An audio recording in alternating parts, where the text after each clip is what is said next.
জয় শিবচন্ডী দণ্ডবোধ।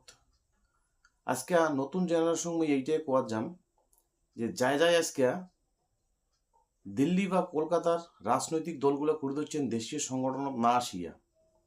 তাই তাই একবার ভাবো যে বর্তমান পরিস্থিতি উত্তরবঙ্গের এই রাজবংশী অধ্যুষিত এলাকা যে রাজবংশী সমাজ বা রাজবংশী যুবগুলো আছে তাই তাই কি সমস্যাগুলো ভুগি দিচ্ছে। আমার প্রথম লাগবে স্বাস্থ্য, তারপরে লাগবে শিক্ষা, তারপরে লাগবে কর্মসংস্থান। স্বাস্থ্য, শিক্ষা, কর্মসংস্থান একটা জাতির মানুষক এই কয়টা জিনিস দিতে একটা গভর্নমেন্ট বাধ্যতামূলক থাকবে, মানে বাধ্য থাকবে। তো যদি আমরা স্বাস্থ্যের কথা কোয়া যাই, আমার চিকিৎসা ক্ষেত্র জানেন যে আমার এটাকার মানুষই বিনা চিকিৎসায় মারা যায়। গভর্নমেন্ট কোনো রকম কোনো চিকিৎসা ব্যবস্থা সুচিকিৎসা আমার এটাকে না উত্তরবঙ্গ নাই। এইমস একটা বসার কথা ছিল যেটা বিশ্বমানের চিকিৎসা হয়, সেটাও চলে গেছে। এবার যদি শিক্ষার দিক দিয়ে দেখি যাই আমরা যে ভালো ভালো স্টুডেন্ট যারা ডাক্তার হওয়া চায়, ইঞ্জিনিয়ার হওয়া যায়, সেগুলা আমার এটাকে আর বাচ্চার জন্য কোনো রকম কোনো সুযোগ নাই।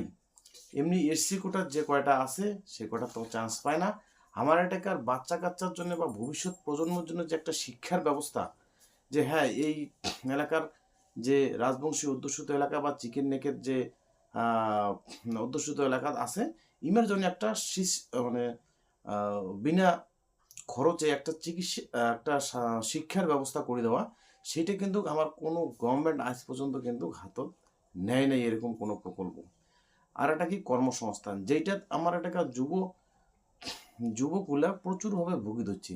এই কর্মসংস্থানের কথা যদি কই তাহলে মাথা খারাপ হয়ে যায়। আমার প্রতি বাড়ি বাড়ি থেকে দাদা ভাইগর বাইরাত আছে খালি লেবার কাজ করিবার জন্য, মানে কর্মসংস্থানের এতটাই অভাব। এই তিনটে জিনিসের যদি তোমরা মনে করেন যে আমার কোনো রকম কোনো গভর্নমেন্ট দিবার পায় গ্যারান্টি যে এটাকার যুব সমাজের জন্য এই তিনটে গ্যারান্টি, তাহলে এটাকার মানসই না দেশীয় সংগঠন কোনোদিনও আসলে কিনা হয়, দেশীয় সংগঠন কোনোদিন করলে কেন হয়, কোনোদিন মুকুট প্রশ্ন তুললে কেন হয়। আজকে এটাকার যুব সমাজ হাজার হাজার লক্ষ লক্ষ যুব সমাজ আজ কিন্তু ঝুঁকি বুঝছে দেশীয় সংগঠনের প্রতি। কারো জীবন গেছে, কারো শহীদ হয়েছে, কারো জেল খাটিছে, কারো পালে আছে, কারো নানান কেস খায়া পড়িয়েছে, বিভিন্ন মানে অসুবিধা আছে এটাকার যুব সমাজ, তাও কিন্তু দেশীয় সংগঠনের প্রতি ঝুঁকি হচ্ছে।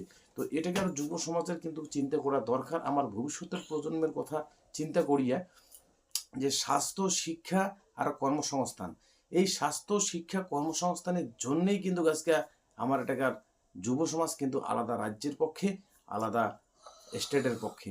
এটি কিন্তু আমার যুব সমাজের চিন্তা করিবার সময় এসে গেছে। তো এটাকার যুব সমাজের মোর দোহাই, তোমরা চিন্তা ভাবনা করো, মনত প্রশ্ন তোলো। এই রাজনৈতিক দলগুলা যদি তোমরা করেন দিল্লি আর কলকাতার, খালি কেস খাবেন আর কিছুই হবে না, কোনো কিছুই ডেভেলপ হবে না। খালি সামান্য খানিক আর্থিক লাভের জন্য এই সমস্ত দলের প্রতি তোমরা ঝুঁকি পড়েন না। তাতে এটাকার ভবিষ্যৎ প্রজন্ম কিন্তু একেবারে অন্ধকার যাওয়া হচ্ছে। যেটা দেখি পাবেন যে আমার বাপ ঠাকুরদার পর যে কাজটা করিয়ে আসছে, যার জন্য আজকে এটাকার যুব সমাজ বর্তমান অন্ধকারত পড়িয়েছে।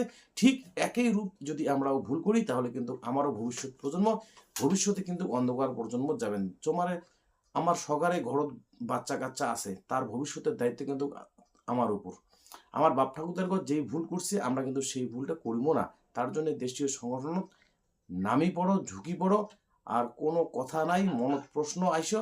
স্বাস্থ্য, শিক্ষা, কর্মসংস্থান আমাকে একমাত্র দেশীয় সংগঠন যদি আমরা করি, আলাদা রাজ্য আলাদা রাজ্য নিলে আমার এটাকার 80% মানসির যে ভূমিপুত্র কোচ রাজবংশী মানসিকগুলা আছে, সেই মানসিকগুলার কিন্তু উপকারের একটাই লক্ষ্য, একটাই উদ্দেশ্য, সেটা হচ্ছে স্বাস্থ্য, শিক্ষা, কর্মসংস্থান। এইটার জন্য আমার আলাদা রাজ্য মানে ভীষণভাবে প্রয়োজন। তো আশা করো বুঝবেন সবাই। সবার এটা আশা থাকলে আটুস আবদার, সবাই দেশের সংগঠনের প্রতি ঝুঁকি পড়ো। জয় শিবচন্ডী দণ্ডবোধ।